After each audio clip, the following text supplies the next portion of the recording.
Shalom, salam sejahtera di dalam Tuhan Yesus Kristus. Puji Tuhan atas segala sesuatu berkat yang Tuhan anugerahkan kepada kita di dalam setiap perjalanan hidup kita.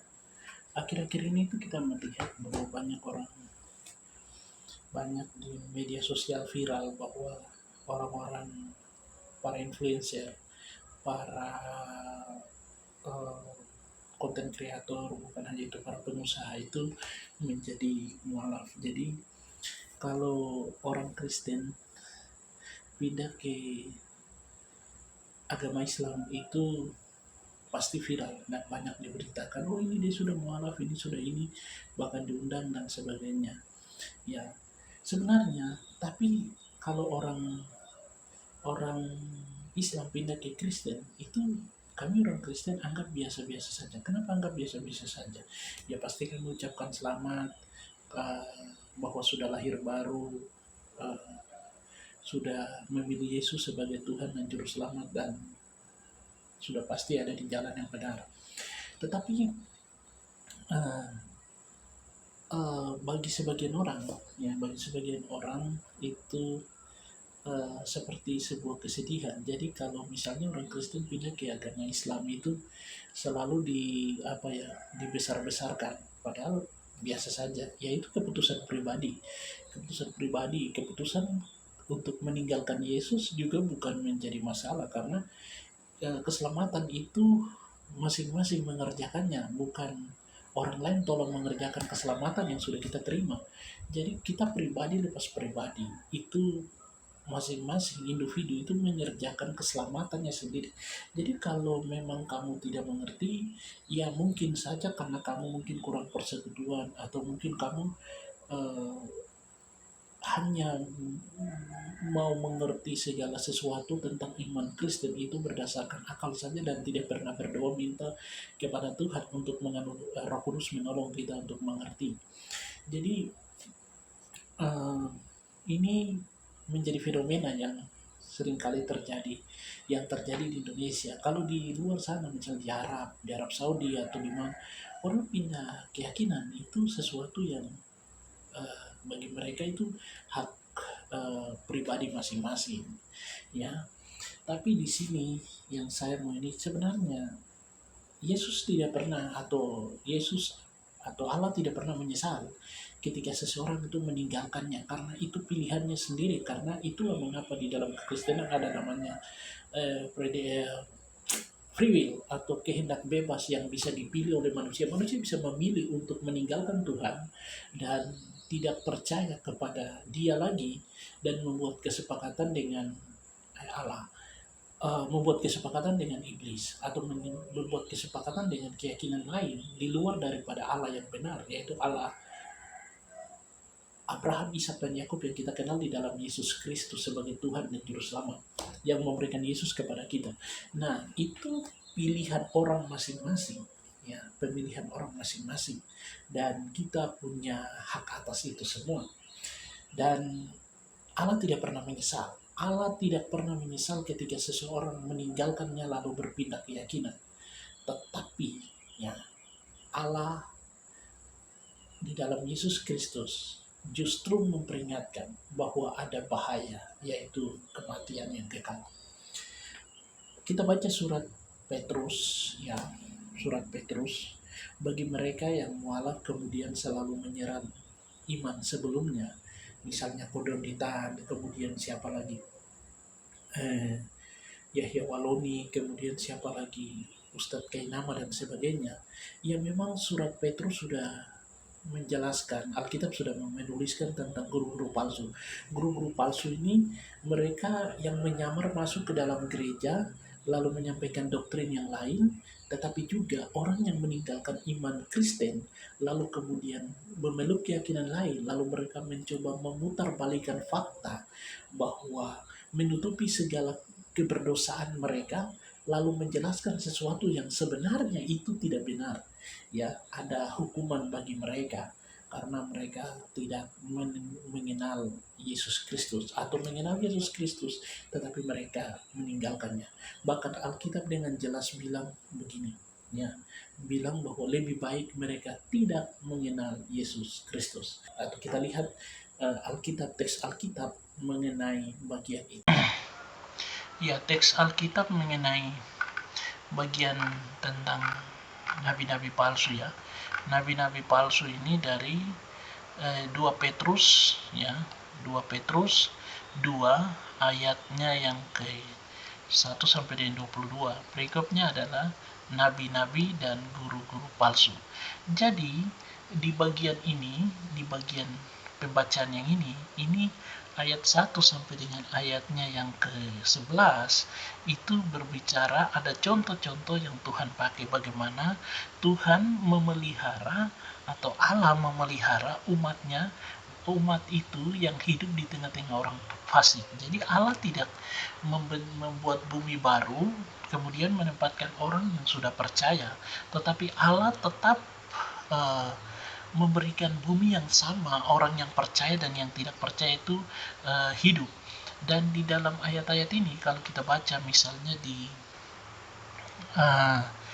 dalam ayatnya yang ke-7 dan 8 ini ya, kalau kita baca, tetapi ia menyelamatkan Lot, orang benar yang terus-menerus menderita oleh cara hidup orang-orang yang tak mengenal hukum dan yang hanya mengikuti hawa nafsu mereka saja. Sebab orang benar ini tinggal di tengah-tengah mereka dan setiap hari melihat dan mendengar perbuatan-perbuatan mereka yang jahat itu sehingga jiwanya yang benar itu tersiksa. Ya. Kadang kita mendengar orang-orang yang sudah mualaf itu berbicara tentang iman Kristen, kita itu kayak apa ya, kayak tertawa saja karena kebenarannya tidak begitu. Hanya mungkin karena mereka mungkin ditolak di gereja, mereka mungkin tidak pernah punya persekutuan yang baik, melayani tapi hanya supaya dilihat oleh orang sehingga mereka tidak benar-benar bertumbuh ya. Sehingga kalau kita perhatikan ini dan akan mengalami nasib yang buruk ya, ini ya, mulai dari ya ini ayatnya yang kedua, tetapi mereka itu sama dengan hewan yang tidak berakal, sama dengan binatang yang hanya dilahirkan untuk ditangkap dan dimusnahkan. Mereka menghujat apa yang tidak mereka ketahui sehingga perbuatan mereka yang jahat mereka sendiri akan binasa seperti binatang liar dan akan mengalami nasib yang buruk sebagai upah kejahatan mereka. Berfoya-foya pada siang hari ya, berfoya-foya pada siang hari ya. Pada siang hari mereka dianggap menikmati kenikmatan mereka adalah kotoran dan noda yang mabuk dalam hawa nafsu mereka kalau mereka duduk makan dan minum bersama-sama dengan kamu ya. Mata mereka penuh nafsu zina, mereka tidak pernah jemu berbuat dosa, mereka memikirkan orang-orang yang lemah hatinya ya. Jadi mereka itu suka memikat orang-orang yang lemah hatinya, yang tidak punya ini, dengan kata-kata yang sembrono, kata-kata yang manis untuk didengar. Mereka pikir mereka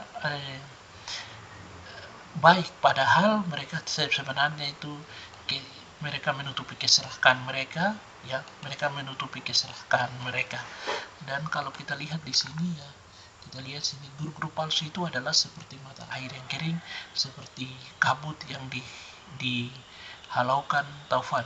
Bagi mereka telah tersedia tempat dalam kegelapan yang paling dahsyat ya. Jadi ini ayatnya yang ke-19. Mereka menjanjikan kemerdekaan kepada orang lain padahal mereka sendiri adalah hamba-hamba kebinasaan. Siapa yang dikalahkan orang, ia adalah hamba orang itu. Sebab jika mereka oleh pengenalan mereka akan Tuhan juru selamat kita Yesus Kristus telah melepaskan diri dari kecemaran dunia, tetapi terlibat lagi di dalamnya, maka akhirnya keadaan mereka lebih buruk daripada semula. Jadi kalau mereka sudah percaya kemudian meninggalkan iman lalu kemudian kembali lagi berbuat dosa yang sama, apalagi penyangkalan terhadap Yesus Kristus dan memutarbalikkan kebenaran ya, ini bilang begini ayatnya yang ke-21 ya, ayat 21 kita baca ya, ini karena itu bagi mereka adalah lebih baik mereka tidak pernah mengenal jalan kebenaran daripada mengenalnya tetapi kemudian berbalik dari perintah kudus yang disampaikan kepada mereka. Bagi mereka ini ada ilustrasi, bagi mereka yang apa yang dikatakan peribahasa yang benar ini. Anjing, ya ini, anjing kembali lagi ke muntahnya, dan babi yang mandi kembali lagi ke kubangannya. Ya, lebih baik ya, seperti Yahya Waloni, seperti Doditan, seperti Kainama, Agustan, lebih baik mereka tidak mengenal kebenaran, ya, daripada mereka mengenal tapi mereka meninggalkan Tuhan. Jadi guys, seperti itu. Jadi lebih baik mereka tidak kenal kebenaran, karena mereka mengenal kebenaran tetapi mereka meninggalkan Tuhan, lalu kemudian membuat kesepakatan. Ya, orang Kristen, ya, orang Kristen tidak merasa rugi, ya, tidak merasa sayang, ya, ketika seseorang itu meninggalkan imannya, meninggalkan Yesus dan pindah keyakinan. Itu keputusannya sendiri, karena kita sendiri tidak bisa membawa dia ke dalam kerajaan surga. Hanya yang menyelamatkan adalah Yesus Kristus di dalam iman Kristen. Ya, baiklah, setiap orang mengerjakan keselamatannya sendiri. Jadi apa yang telah kita terima dari Tuhan, kabar baik, apa yang kita terima, Injil yang memerdekakan kita, maka hiduplah di dalam Injil itu. Mintalah kepada, berdoalah kepada Tuhan persekutuan yang baik, baca Alkitab, supaya iman kita itu bertumbuh. Jangan hanya sekedar hanya dibaptis dan mengaku iman dewasa, lalu tidak bikin apa-apa. Ya, pasti orang-orang yang mualaf ini, mereka suka memakai ayat dan kemudian yang memutarbalikkan kebenaran, memakai logika untuk menjebak orang dan kemudian menawan pikiran-pikiran manusia atau orang-orang lain supaya mereka seperti benar, dan kemudian orang-orang yang mendengarkan itu dan mereka memberikan pertanyaan seperti terjebak di dalam setiap pertanyaan-pertanyaan mereka itu. Dan itu sebenarnya adalah tipu muslihat. Mereka pikir mereka akan selamat, padahal mereka sendiri tidak akan selamat, dan mereka membawa orang lain. Saya percaya hati nurani mereka berkata bahwa kamu sedang berbohong, tapi karena untuk makan, untuk terlihat keren, supaya mereka bilang mereka tahu segala hal tentang Alkitab, mereka tahu segala hal tentang Yesus, lalu kemudian mereka menawan setiap orang dengan kata-kata mereka yang sebenarnya tidak ada faedahnya. Untuk orang Kristen, rajin persekutuan, rajin berdoa, minta Tuhan supaya Tuhan memberikan hikmat dan menguatkan imanmu. Jangan malas-malas berdoa, sebab waktu kamu, pikiranmu, imanmu lemah, iblis memakai kata-kata yang kosong melalui orang-orang penyesat ini untuk menawan kamu dengan pikiran mereka yang sia-sia, sehingga kamu terjebak di dalam kata-kata. Ya, kadang kita terbawa suasana di dalam situasi ketika emosi kita lagi kacau, kita mendengarkan nasihat orang lain seperti ada semangat, tapi sebenarnya kadang itu bukan pertobatan tetapi macam pertobatan secara emosional. Kita ada di dalam situasi tertentu yang kita merasa seperti kita sudah bertobat, tetapi sebenarnya kita tidak pernah meminta Tuhan untuk benar-benar mengerjakan itu. Jadi marilah kita dengan sungguh-sungguh membangun komunikasi, membangun persekutuan dengan Tuhan. Saya percaya Roh Kudus akan bekerja dan kita akan semakin melihat bagaimana Tuhan bekerja dalam hidup kita. Tuhan terlalu baik. Yesus Kristus, dia terlalu baik untuk kita. Tuhan Yesus memberkati kita semua dalam kehidupan ini. Amin.